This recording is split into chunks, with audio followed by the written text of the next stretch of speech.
Existe un lugar en el sudeste asiático donde los dragones esculpieron miles de islas en una bahía.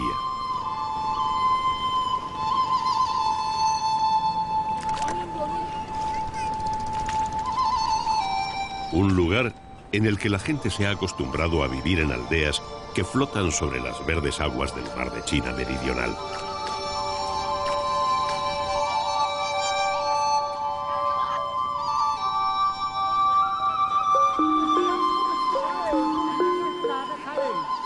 Existe un mundo en el que los ríos inundan las tierras permitiendo la vida, y donde los hombres, después de morir, quieren permanecer para siempre en los campos de arroz.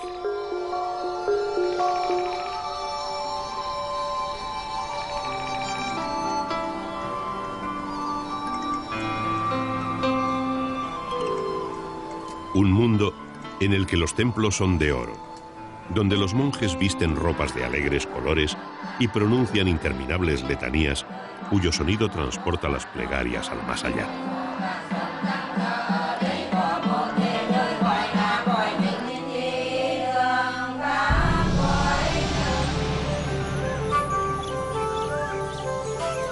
Donde la naturaleza es tan poderosa que fue capaz de tragarse todo un imperio con sus templos y sus palacios.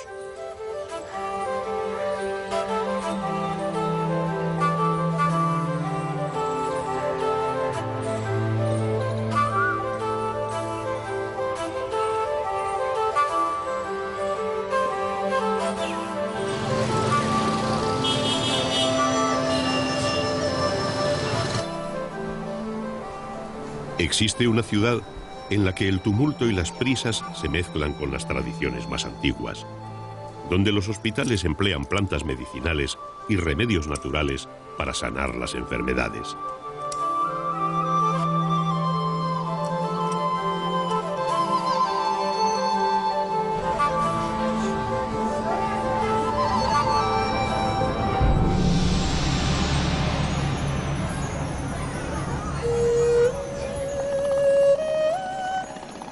Y existe un río, el Mekong, por el que fluye la sangre que ha dado vida a todas las civilizaciones de Indochina. Ese lugar, que parece sacado de una leyenda, se llama Vietnam.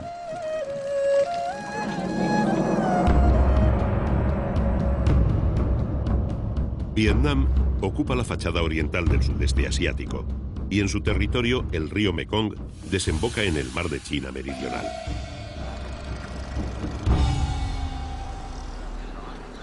El río Mekong se divide en 9 brazos al entrar en territorio vietnamita. Para la leyenda, son las 9 colas del dragón. Para la población, son la definición de los paisajes, el modo de vida y la cultura.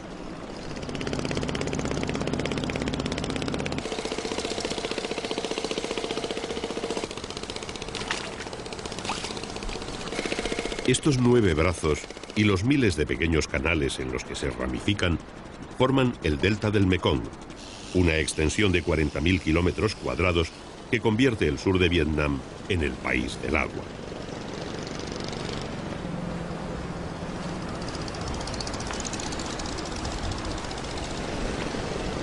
Entre el cauce y la jungla, el hombre se ha hecho un hueco, aprovechando hasta el último metro cuadrado de tierra firme y apropiándose de la superficie del río.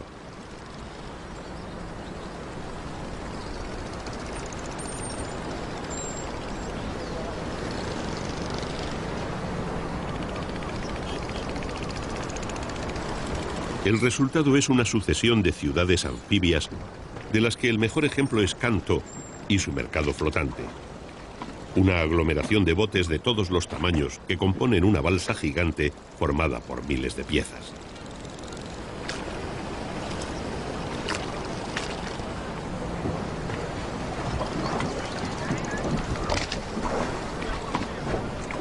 En Can Tho no hay puestos fijos ni horarios, y el dinero no es tan necesario como la confianza entre los comerciantes. Este punto del río es el mercado central del sur de Vietnam, y desde aquí se distribuyen las mercancías a todas las pequeñas aldeas del delta.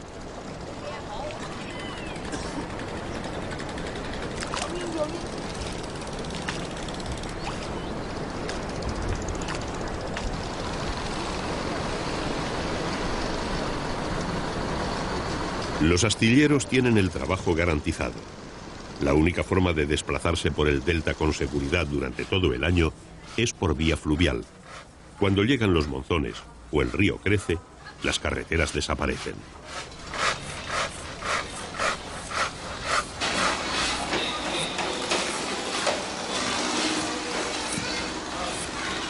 Estas carpinterías hacen las veces de fábrica de bicicletas, motos, coches y autobuses. Todos los medios de locomoción del río son de madera, y las únicas diferencias entre ellos son el tamaño y el precio.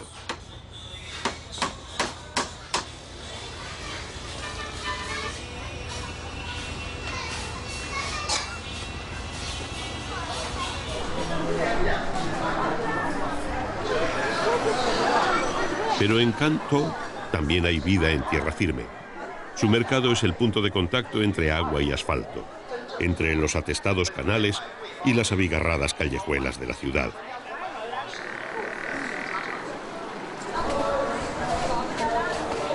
En la penumbra creada a base de toldos y techumbres de hojalata, la mercancía desborda los pequeños tenderetes, creando un universo caótico de colores y olores que son la imagen inconfundible de la vida en Vietnam.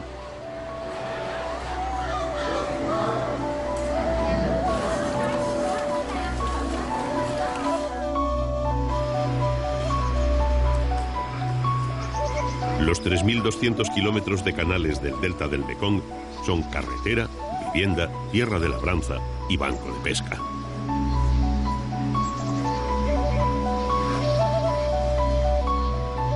El río es fuente de riqueza y de progreso, pero es también un frágil ecosistema. En los últimos años, los remos están dejando paso a los motores y la pesca artesanal a las grandes piscifactorías.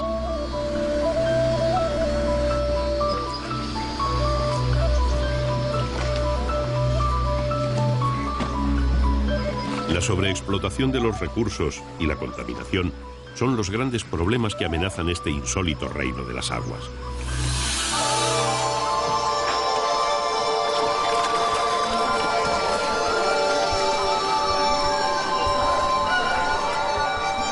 En la actualidad, la pesca tradicional está destinada al consumo propio. Las familias que se dedican a la venta de pescado han ido transformando sus casas en auténticas piscifactorías.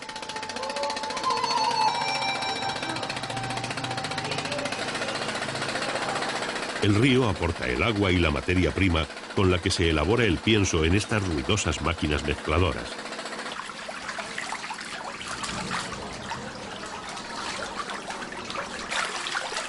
Bajo los tablones de los porches y los embarcaderos se instalan redes en las que se alimenta a los peces hasta que son aptos para el consumo.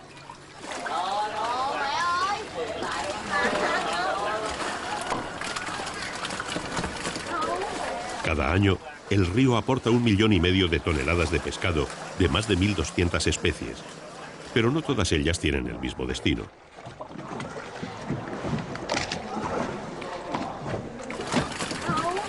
Diariamente se selecciona el pescado extraído, separándolo por especies y tamaños.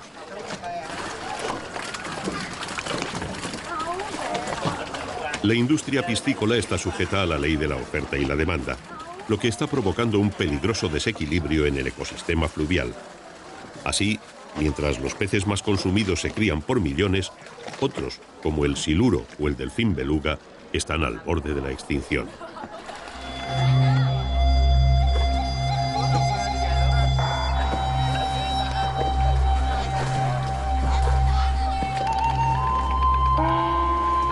Toda la familia toma parte en el negocio. Abuelos, hijos y nietos trabajan juntos primero en la vivienda y después en el mercado, donde venden todo lo que sacan de debajo de su casa.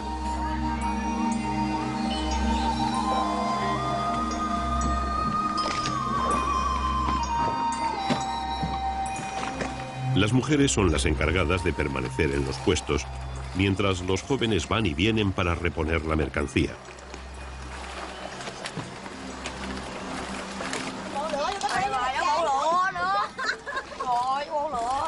La cantidad de pescado recogido y clasificado es enorme, pero la competencia también. Todo un día de mercado deja muy pocos beneficios.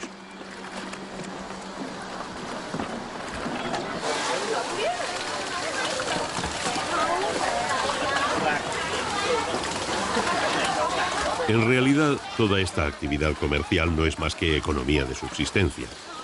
A cambio de unos pocos dólares, estas mujeres permanecen todo el día empapadas en un lugar mal iluminado y mal acondicionado.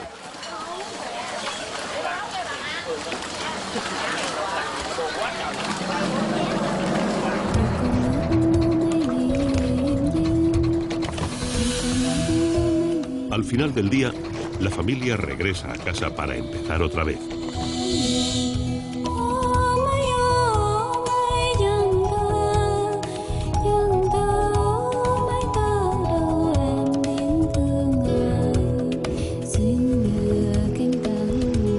Recorren los canales atestados de botes en los que miles de familias se desplazan en busca de algo que comprar o algo que vender.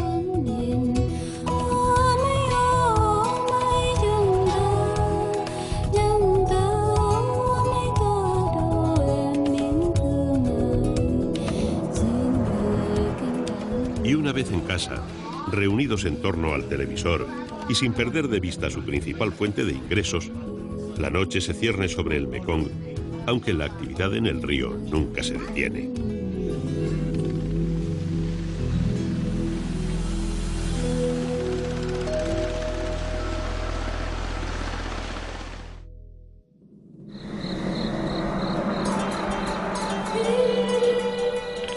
Hasta llegar a estas zonas llanas del sur de Vietnam, el río Mekong atraviesa 4.350 kilómetros desde su nacimiento en el Himalaya, donde fluye como una corriente impetuosa.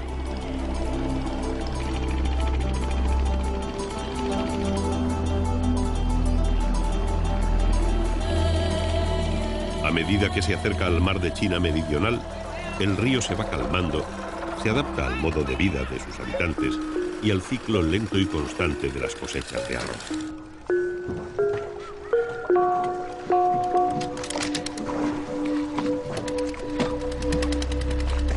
Por sus canales se mueven a diario miles de embarcaciones de transporte colectivo que comunican un sinfín de pequeñas aldeas a las que es imposible acceder por carretera.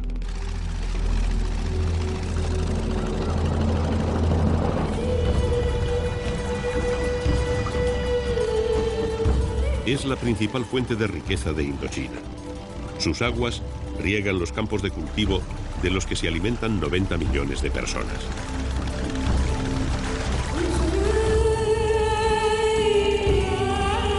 Además, el Mekong es una importantísima vía de intercambio cultural. Ha sido el canal de penetración del budismo, el taoísmo, el confucianismo y el hinduismo, la base de la espiritualidad de todo el sudeste asiático. Tal vez por eso todas las civilizaciones que han habitado la cuenca del Mekong consideran este río un regalo de los dioses.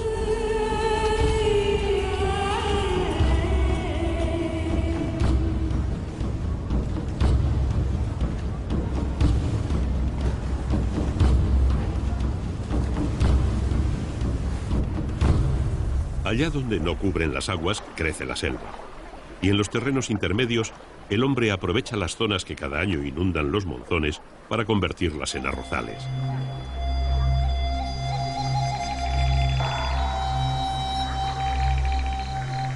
En Vietnam siempre se ha cultivado arroz, pero las cosechas no alcanzaban para alimentar a toda la población hasta que fue posible parcelar y cultivar el delta del Mekong.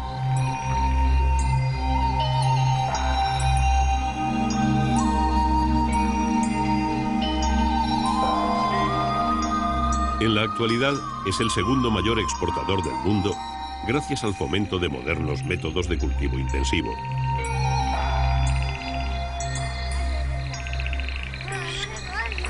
El clima permite 3 cosechas anuales, pero los terrenos deben rotarse para que sean productivos.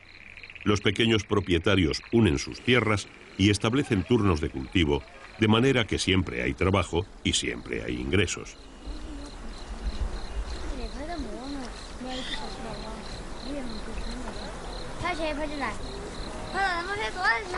Esta actividad, fruto de la moderna planificación, permite que la imagen más tradicional de Vietnam forme parte del paisaje en cualquier época del año.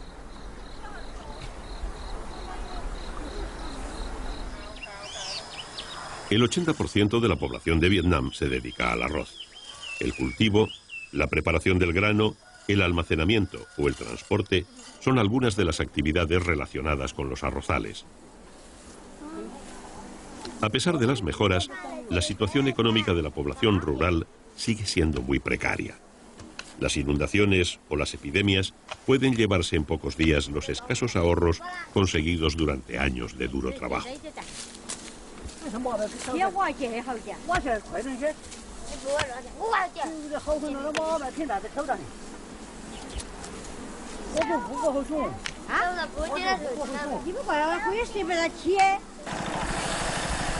Gracias a los nuevos sistemas de explotación de las tierras, cada vez es más frecuente el uso de maquinaria agrícola o la implantación de variedades de arroz más resistente y más productivo. Pero todavía queda mucho para que la pobreza abandone para siempre los campos de cultivo.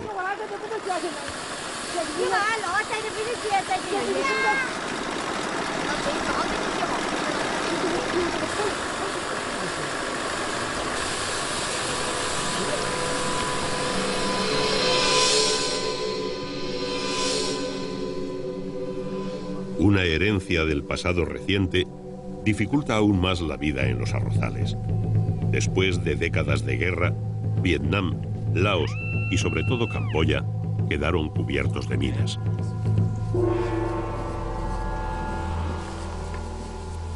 Por suerte, numerosas organizaciones se dedican a arrancar la muerte de los campos de arroz y puede que en un futuro cercano desaparezca la última mina antipersonal del sudeste asiático.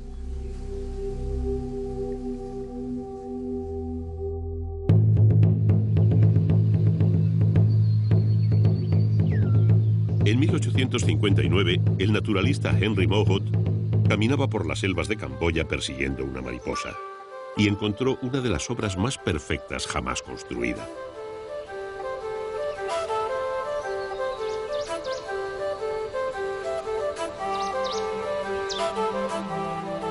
Oculta en la espesura de la selva, aguardaba a Angkor, la capital del Imperio Khmer, erigida a orillas del lago Tonle Sap.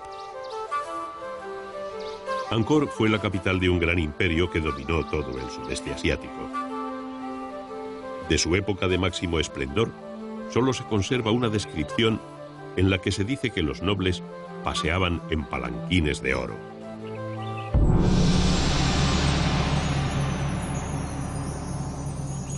Al caer Angkor en poder de los siameses en 1432, el rey y su corte abandonaron el lugar y el bosque tomó posesión de las ruinas. Las construcciones de madera y los escritos desaparecieron a causa del clima y los insectos.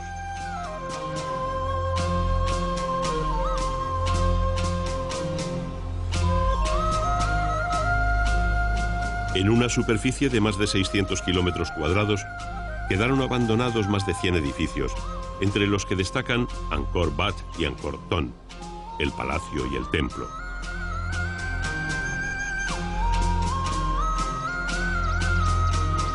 El templo, edificado por el emperador Suryavarman II, está dedicado a la diosa Vishnu y es la máxima expresión de la arquitectura Khmer.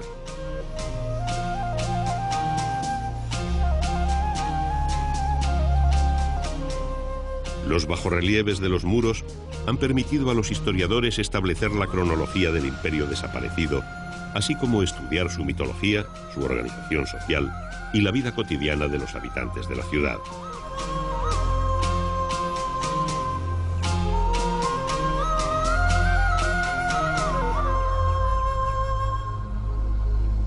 Angkor Wat, el templo, es una construcción de planta cuadrada cuyas 7 torres simbolizan el cielo hinduista. Sus paredes están adornadas con apsaras, las ninfas sagradas que seducían a los mortales cuyo poder amenazaba a los dioses. Tal vez, cuando los gobernantes se convirtieron en dueños del destino de millones de hombres, las apsaras fueran las encargadas de hacer desaparecer a Angkor en lo más profundo de la selva.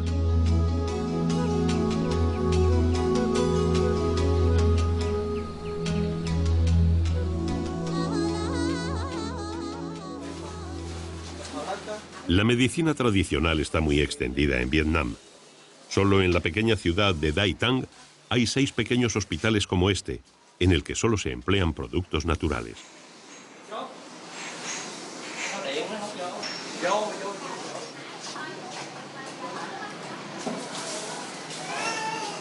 Son instituciones benéficas dependientes de las pagodas budistas, en las que los médicos y los farmacéuticos son voluntarios.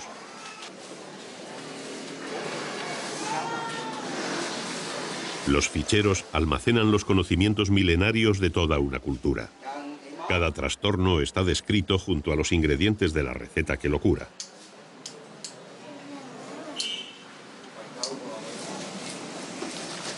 Los enfermeros se encargan de preparar y empaquetar las diferentes mezclas de hierbas que se toman en infusión. Las consultas y los remedios son gratuitos. Los enfermos donan las cantidades de dinero que pueden permitirse y en muchas ocasiones trabajan como voluntarios en todas las tareas necesarias para el mantenimiento del hospital.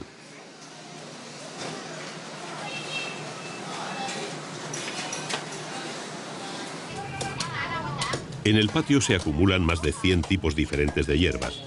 Tu Bi para las fiebres, Chan Chim para el dolor, o Ro para las picaduras de insectos.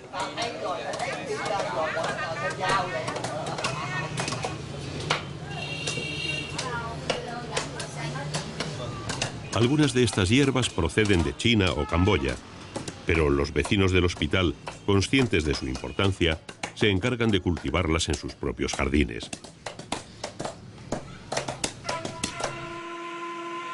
Las cantidades de hierbas medicinales que se tratan y almacenan en estos centros de salud son enormes, porque la demanda es enorme.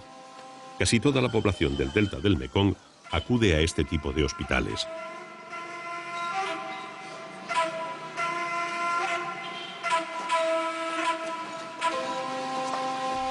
Cuando fallan las infusiones, se recurre a la acupuntura tradicional vietnamita, una técnica milenaria que está alcanzando gran reputación en todo el mundo. Sobre estas esteras puede encontrarse a humildes campesinos junto a vietnamitas adinerados residentes en Australia o Estados Unidos. Todos son tratados por igual y cada uno paga lo que puede.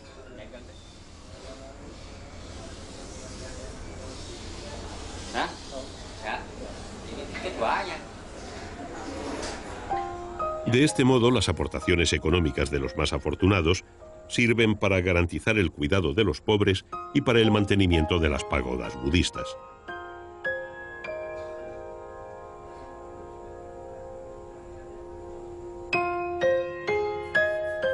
Los remedios tradicionales están muy extendidos entre la población y en cualquier casa los mayores se hacen cargo de sanar a los suyos.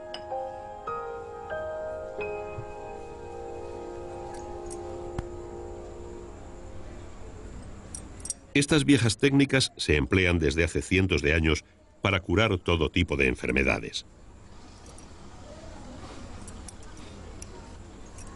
Estos tarros de cristal se emplean para calmar la fiebre. Al aplicarlos sobre la espalda, actúan como ventosas, que según la creencia popular, hacen salir al exterior la sangre caliente, enfriándola y expulsando el mal que causa la enfermedad.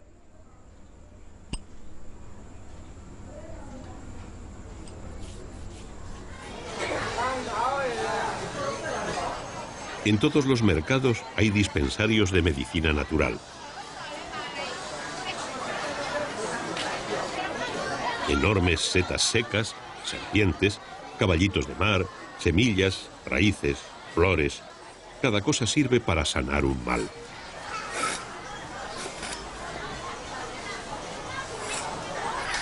La farmacopea tradicional es muy eficaz si se tiene la paciencia de someterse a largos tratamientos.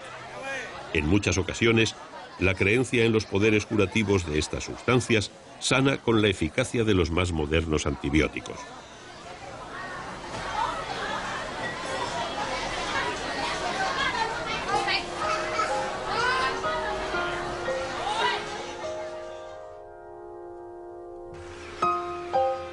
La vivienda tradicional del delta del Mekong tiene una salida al río y una parte trasera donde se planta la fruta y la verdura destinada al consumo familiar. Estos productos, junto con el arroz y el pescado, componen la dieta diaria.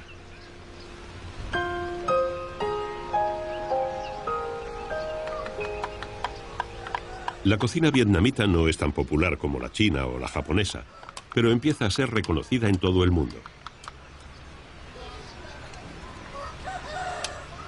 En todas sus recetas está presente el arroz, condimentado con multitud de especias como el cilantro, el jengibre o la pimienta, que consiguen sabores sorprendentes y extraordinarios.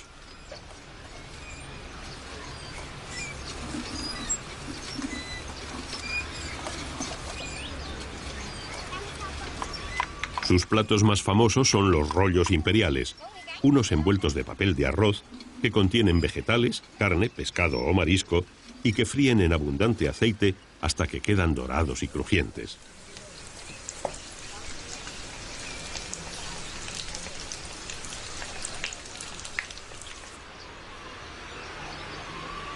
En los ratos libres el juego más practicado es el ajedrez chino. Es una variante del que hoy se practica en todo el mundo y que fue llevado a Europa por los árabes.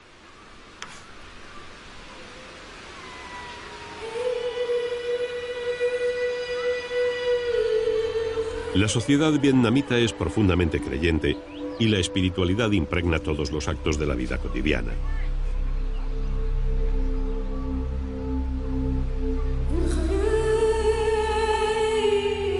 Todas las pertenencias familiares están consagradas a la divinidad y en todas ellas hay pequeños altares en los que se depositan ofrendas.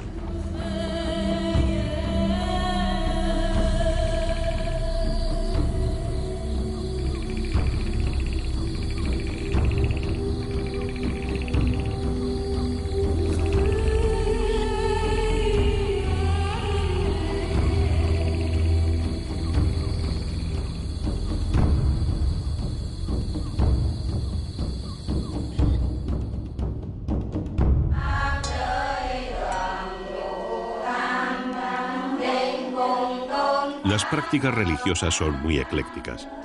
Podría decirse que cada familia tiene su propia religión. Los templos, usados para las ceremonias comunitarias, mezclan imágenes que son aceptadas como sagradas por la mayoría. Pero en la misma ciudad, en el mismo barrio, dos templos contiguos pueden contener una imaginería completamente diferente.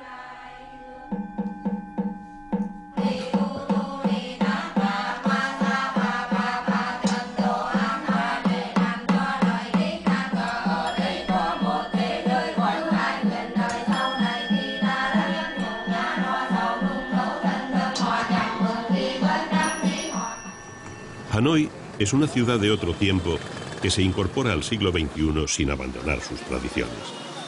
El ruido de las motos, la llegada de los turistas o la presencia de productos occidentales no ocultan el Vietnam ancestral.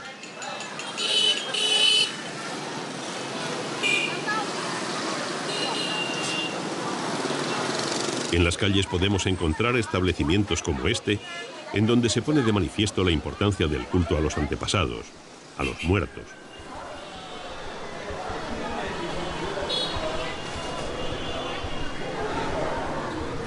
Cada uno de estos objetos de vivos colores simboliza un bien y se quema sobre las tumbas de los muertos. El dinero de papel, por ejemplo, se emplea para que el fallecido disfrute en el más allá de la fortuna que no tuvo en la tierra.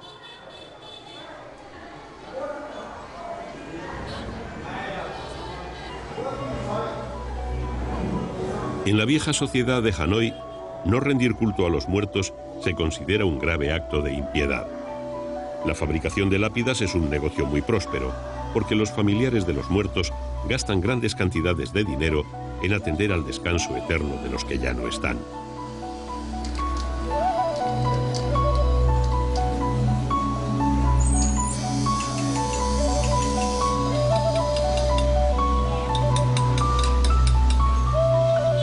En las zonas rurales, donde las economías no permiten adquirir estos recuerdos de mármol, los muertos se entierran en el interior de sus viviendas o en los campos de arroz en los que trabajaron durante toda su vida.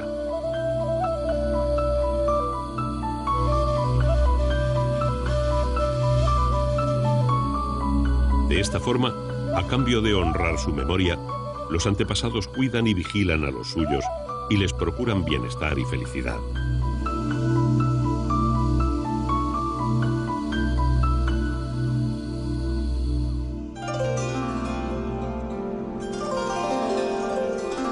Los templos reflejan la diversidad cultural de las prácticas religiosas en Vietnam y son centros sociales, políticos y religiosos.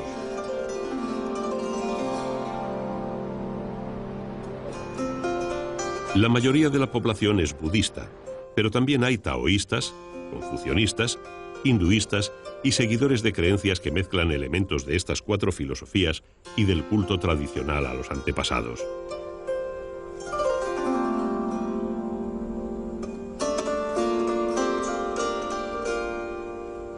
Una de estas religiones es el caodaoísmo, creada en el siglo XIX por un funcionario llamado Ngo Van Chieu.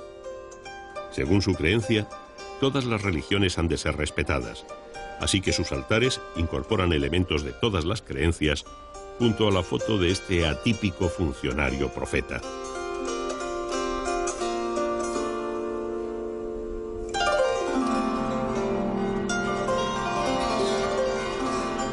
En toda la cuenca del Mekong se practica el budismo desde hace 2000 años. En el norte de Vietnam domina la corriente Mahayana y en la cuenca del Mekong se sigue la doctrina Theravada procedente de la India.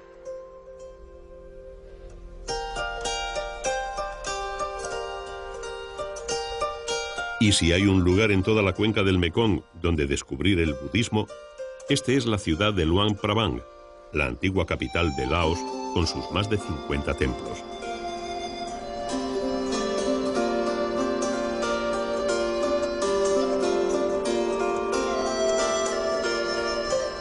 El más famoso es Bat Sien Ton, el templo de la ciudad dorada, construido en 1560 por orden del rey Setatirath. Es una de las joyas arquitectónicas de Asia, en la que destacan sus mosaicos de cristal y sus fachadas doradas.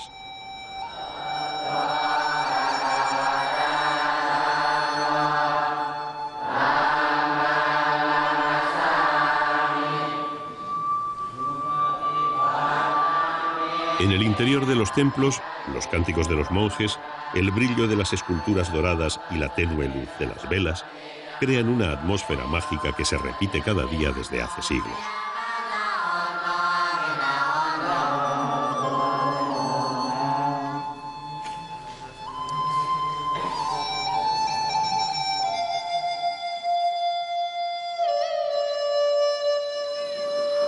En Vietnam es difícil separar la religión, la mitología y la historia.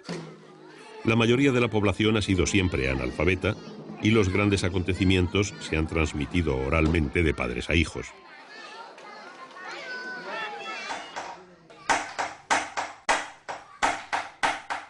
Tras el telón de este antiguo teatro se ponen a punto las marionetas de agua, uno de los espectáculos que han servido para grabar en el imaginario colectivo esas viejas leyendas.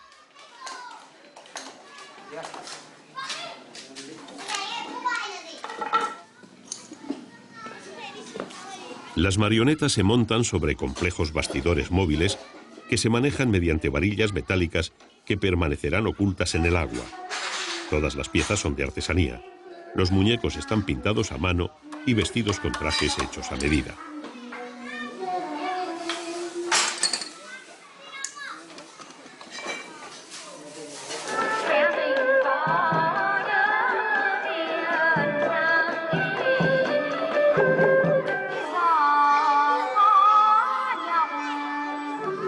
Cuando comienza el espectáculo, los toscos movimientos de las bailarinas de madera y el relato de las hazañas de los buenos y las maldades de los malos atrapan a los espectadores más jóvenes.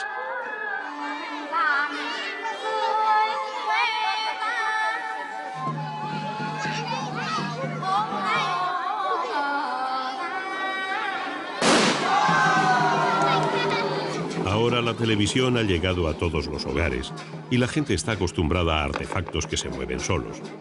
Sin embargo, hace décadas, la habilidad de los titiriteros para crear la ilusión de que los muñecos tenían vida propia les sirvió para hacerse famosos.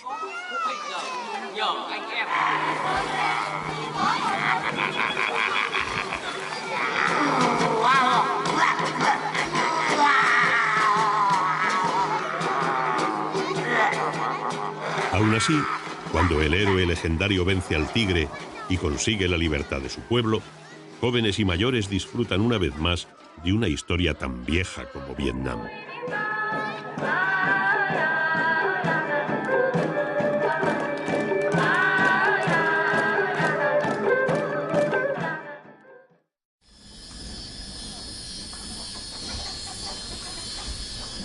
El norte de Vietnam, cerca de la frontera con China, es una zona montañosa en la que la altitud disipa la humedad y las altas temperaturas del trópico.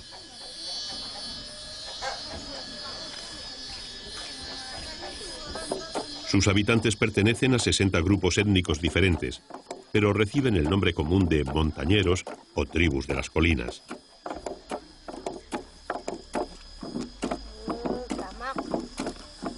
Han permanecido ocultos hasta hace pocos años, cuando Vietnam abrió sus fronteras al turismo.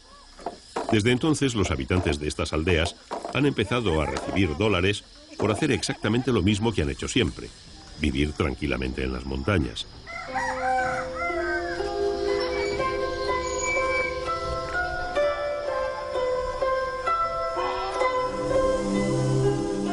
Los Hmong y los Tsao son los grupos más numerosos. Las mujeres visten ropas de colores, lucen collares y pendientes de plata y llevan tocados que indican su estatus.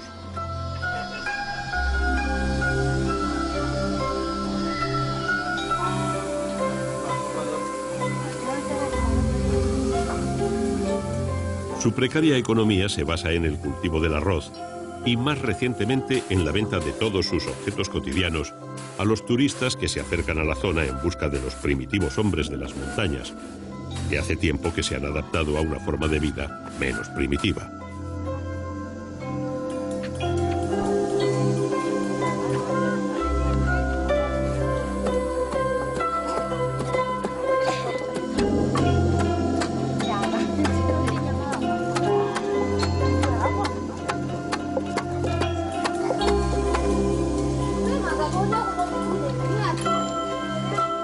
Las aldeas de las montañas tienen aún grandes carencias. Una de ellas es la falta de agua corriente, que obliga a las mujeres a recorrer diariamente largas distancias hasta las fuentes. Aunque también pueden sacar partido de este inconveniente. Los troncos huecos de bambú que se emplean para acarrear agua son los objetos más solicitados por los turistas.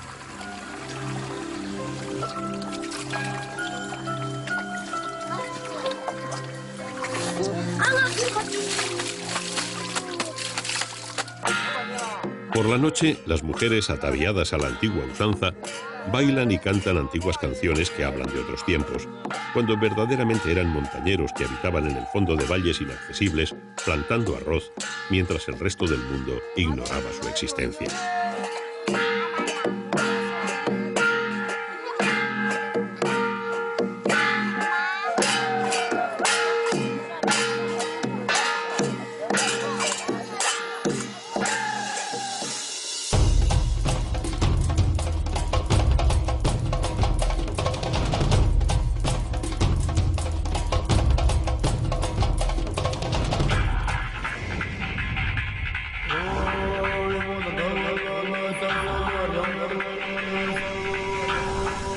En la costa norte, a orillas del mar de la China Meridional, se encuentra la isla de Cat Ba, uno de los principales atractivos turísticos del país.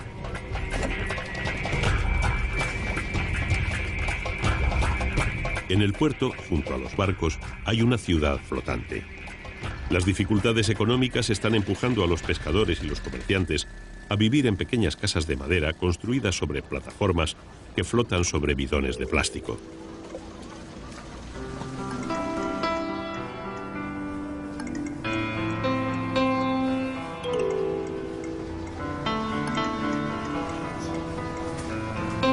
Al otro lado del puente de la carretera se encuentra el viejo puerto de pescadores de Cat Ba, un conglomerado de casas diminutas, invisibles desde los hoteles de los turistas, donde se respira el ambiente de las antiguas aldeas costeras.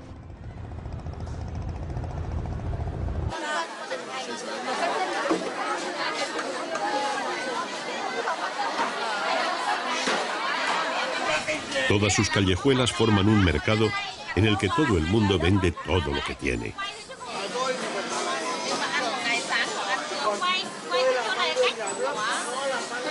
Los tenderetes ofrecen pescado, dulces o productos cocinados.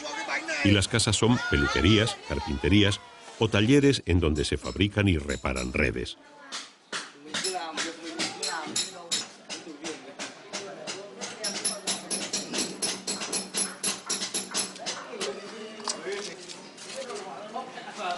El olor del pescado y del aceite de soja se mezcla con el de la brea, y esta actividad nos conduce a otro rincón de la aldea, donde se preparan los basket boat, los pequeños botes de remos que pululan por toda la bahía.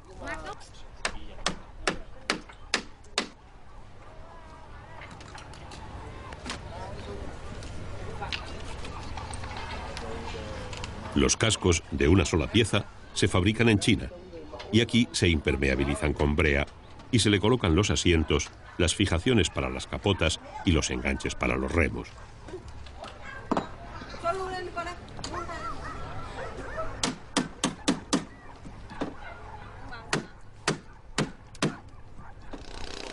Estas cáscaras de nuez con remos son el medio de transporte más empleado en Cat Ba y se mueven constantemente entre los grandes barcos.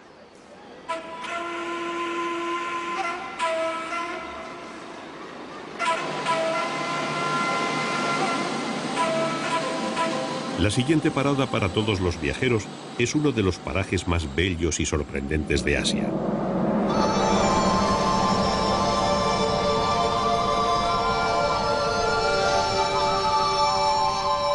La bahía de Halong, declarada Patrimonio de la Humanidad, tiene una extensión de 4.000 kilómetros cuadrados en los que flotan más de 1.600 islas de roca caliza.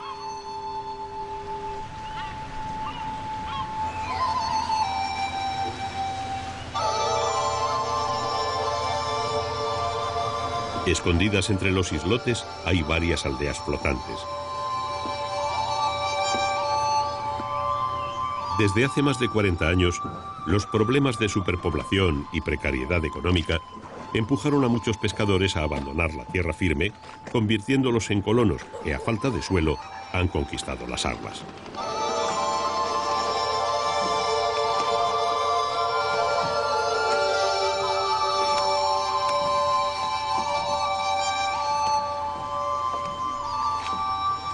La vida de sus habitantes es, a pesar de todo, completamente normal.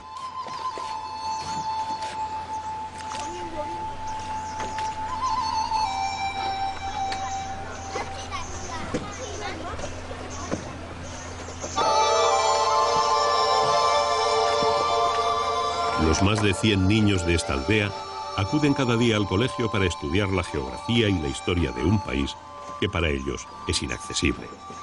Han nacido en el mar y muy pocos tendrán la suerte de abandonar este medio.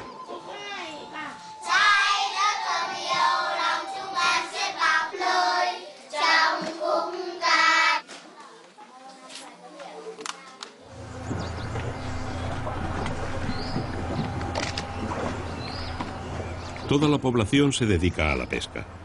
Los más afortunados tienen barcos con los que salen a faenar en los caladeros de la bahía.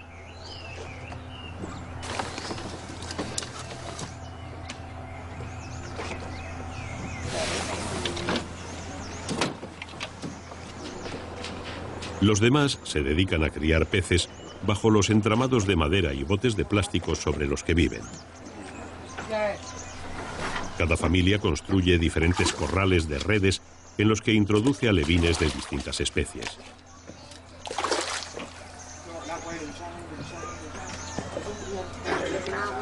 A medida que crecen, los van cambiando de cercado hasta que adquieren el tamaño adecuado para su consumo.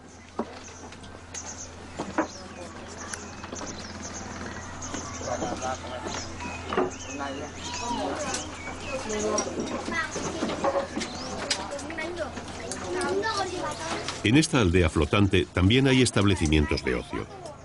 En un lugar en el que todo se mece lentamente al ritmo de las mareas, una mesa de billar no parece el pasatiempo más adecuado, pero a los jugadores no les importa que la mesa se mueva.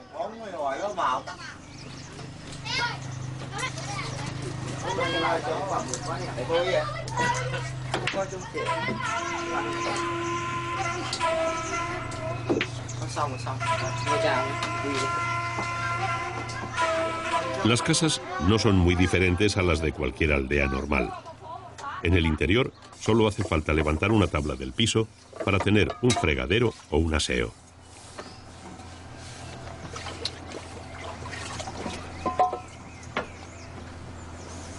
La base de su alimentación es el pescado y el marisco. Barcos cargados de bidones suministran diariamente el agua potable, y el arroz y las verduras provienen de los mercados de la ciudad de Haiphong, situada a más de 2 horas de travesía.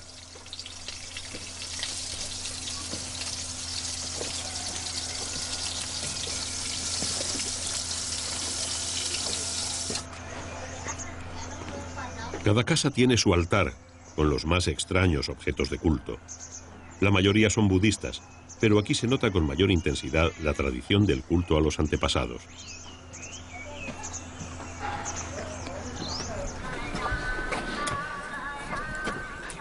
Antes de salir a faenar, las familias se reúnen para comer. A nadie parece importarle que el suelo se mueva bajo los pies. La mayoría de ellos ha vivido siempre en el mar, y muchos de ellos se marean en tierra firme.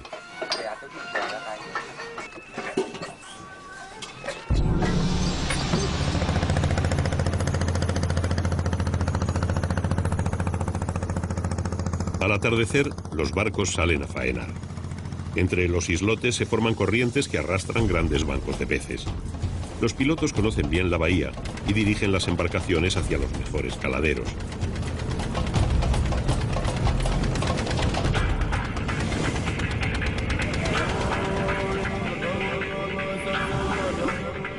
Surcar estas aguas nos traslada inmediatamente a otros tiempos, en los que, según la leyenda, los dragones arrojaron grandes rocas sobre los enemigos del rey de Jade, creando las islas.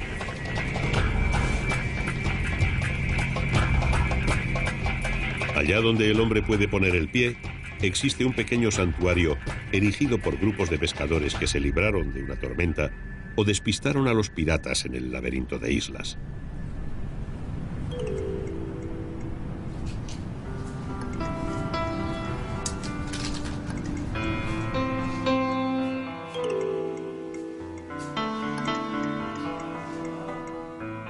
Los descendientes de aquellos pescadores queman varillas de incienso ante la imagen de Buda para pedir su protección. Ahora no hay piratas, pero el más allá puede ayudar a paliar la precariedad de la vida sobre las aguas.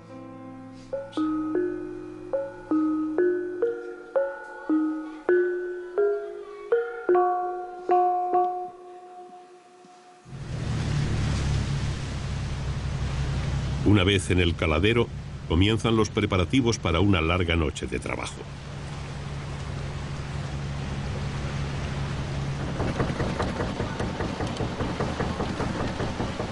Cuando la oscuridad es total, la pequeña embarcación enciende sus potentes luces.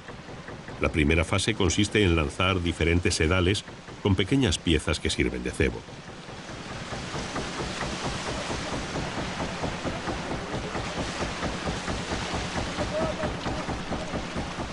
Los pescadores pasan buena parte de la noche escrutando las negras aguas a la espera de las presas de mayor tamaño.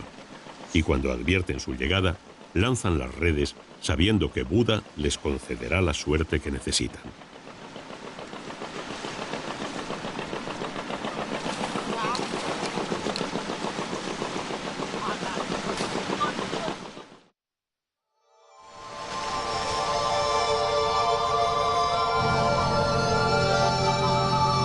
Al amanecer todo empieza de nuevo. Ya sea en la bahía de Halong, en el delta, sobre el río, cada día se escribe una nueva página de la historia de este país, en el que los dragones esculpieron islas de jade y los comerciantes construyen mercados sobre las aguas.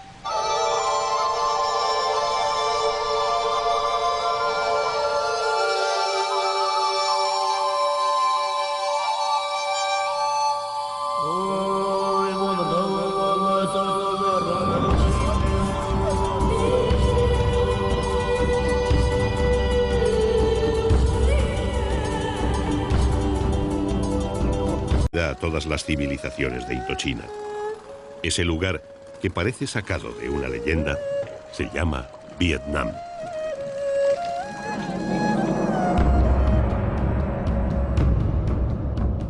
Vietnam ocupa la fachada oriental del sudeste asiático y en su territorio el río Mekong desemboca en el mar de China Meridional.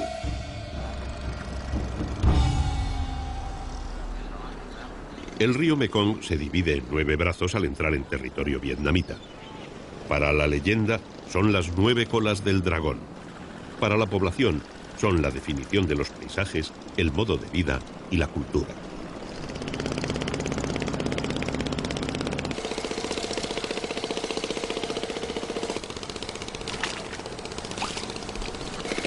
Estos 9 brazos y los miles de pequeños canales en los que se ramifican forman el delta del Mekong, una extensión de 40.000 kilómetros cuadrados que convierte el sur de Vietnam en el país del agua.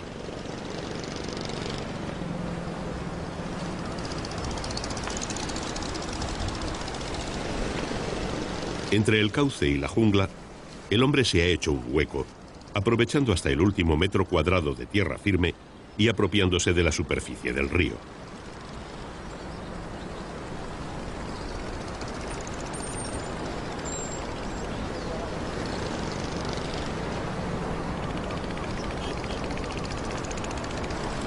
El resultado es una sucesión de ciudades anfibias, de las que el mejor ejemplo es Can Tho y su mercado flotante. Una aglomeración de botes de todos los tamaños que componen una balsa gigante formada por miles de piezas.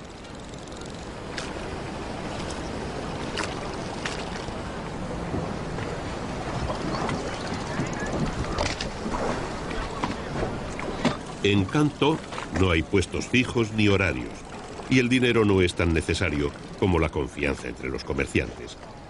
Este punto del río es el mercado central del sur de Vietnam, y desde aquí se distribuyen las mercancías a todas las pequeñas aldeas del delta.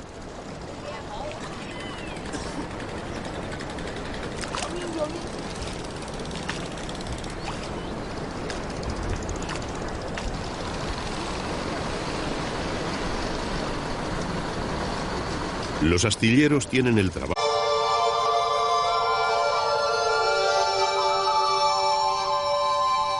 Existe un lugar en el sudeste asiático donde los dragones esculpieron miles de islas en una bahía.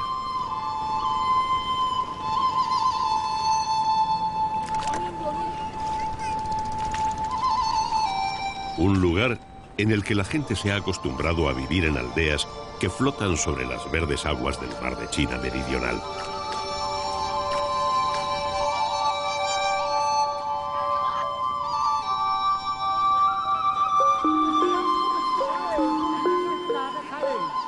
Existe un mundo en el que los ríos inundan las tierras permitiendo la vida, y donde los hombres, después de morir, quieren permanecer para siempre en los campos de arroz.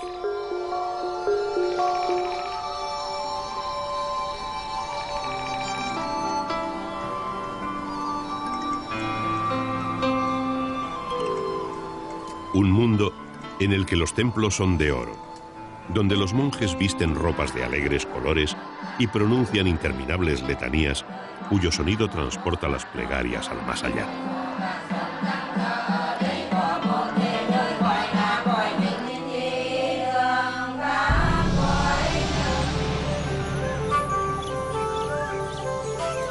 Donde la naturaleza es tan poderosa que fue capaz de tragarse todo un imperio con sus templos y sus palacios.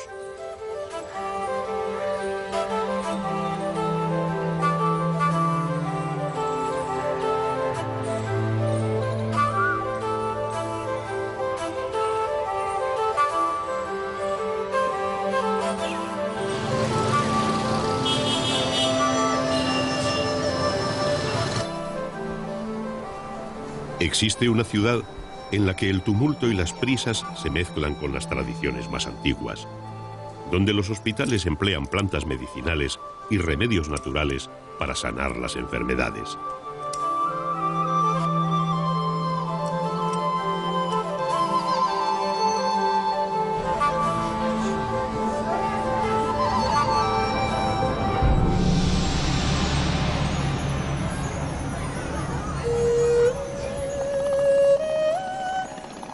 Y existe un río, el Mekong, por el que fluye la sangre que ha dado vida han ido transformando sus casas en auténticas piscifactorías.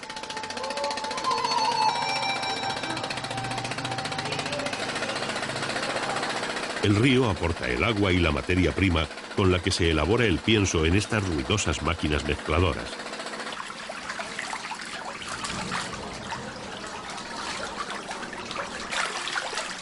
Bajo los tablones de los porches y los embarcaderos se instalan redes en las que se alimenta a los peces hasta que son aptos para el consumo.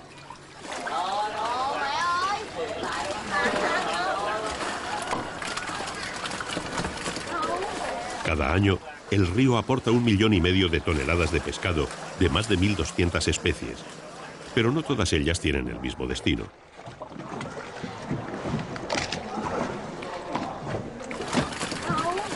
Diariamente se selecciona el pescado extraído, separándolo por especies y tamaños.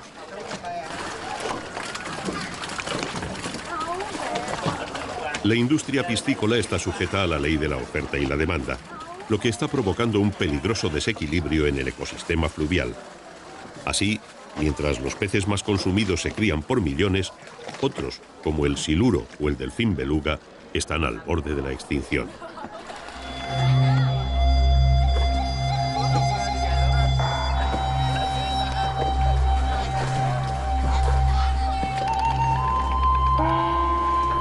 Toda la familia toma parte en el negocio.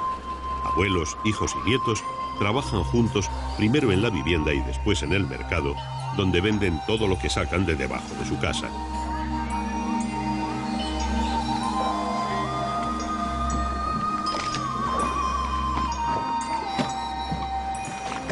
Las mujeres son las encargadas de permanecer en los puestos, mientras los jóvenes van y vienen para reponer la mercancía.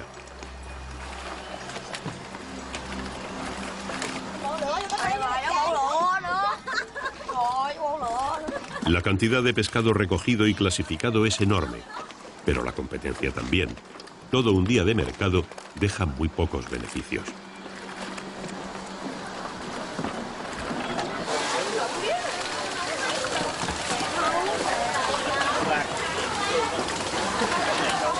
En realidad, toda esta actividad comercial no es más que economía de subsistencia.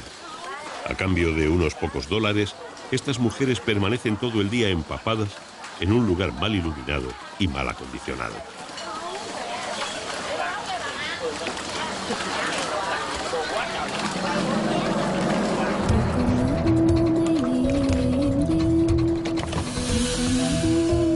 Al final del día, la familia regresa a casa para empezar otra vez.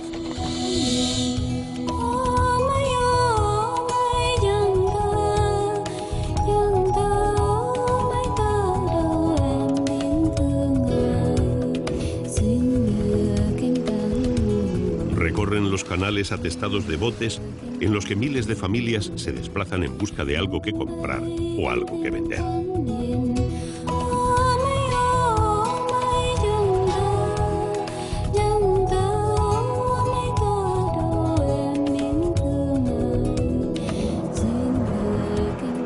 Y una vez en casa, reunidos en torno al televisor y sin perder de vista su principal fuente de ingresos, la noche se cierne sobre el Mekong, aunque la actividad en el río nunca se detiene.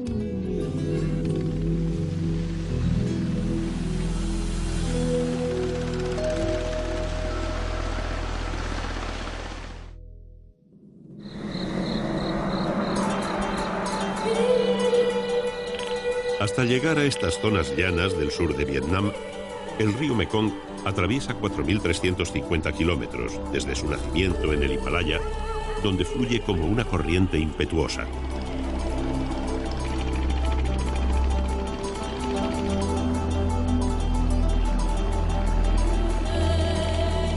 A medida que se acerca al mar de China meridional, el río se va calmando, se adapta al modo de vida de sus habitantes y al ciclo lento y constante de las cosechas de arroz.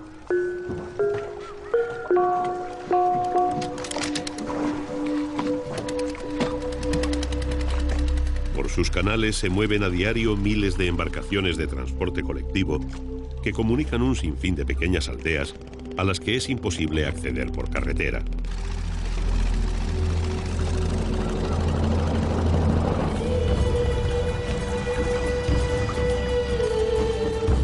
es la principal fuente de riqueza de Indochina.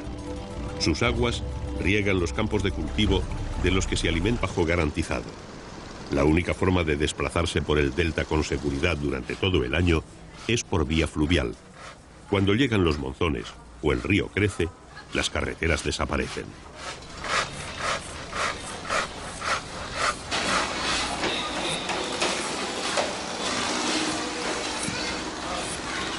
Estas carpinterías hacen las veces de fábrica de bicicletas, motos, coches y autobuses. Todos los medios de locomoción del río son de madera, y las únicas diferencias entre ellos son el tamaño y el precio.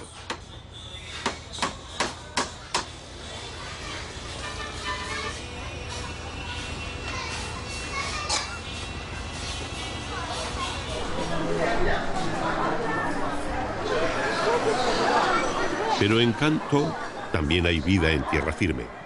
Su mercado es el punto de contacto entre agua y asfalto, entre los atestados canales y las abigarradas callejuelas de la ciudad.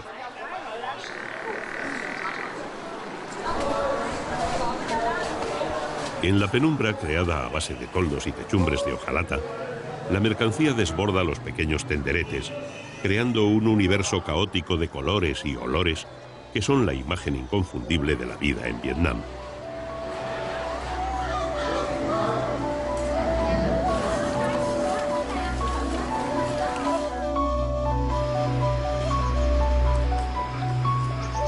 Los 3.200 kilómetros de canales del delta del Mekong son carretera, vivienda, tierra de labranza y banco de pesca.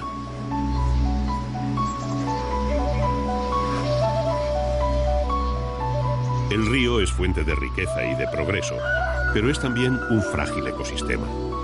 En los últimos años, los remos están dejando paso a los motores y la pesca artesanal a las grandes piscifactorías.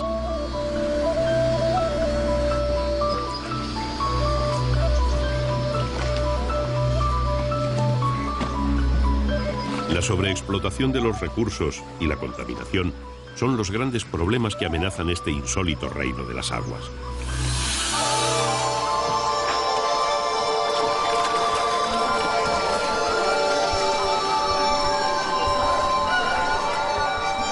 En la actualidad, la pesca tradicional está destinada al consumo propio. Las familias que se dedican a la venta de pescado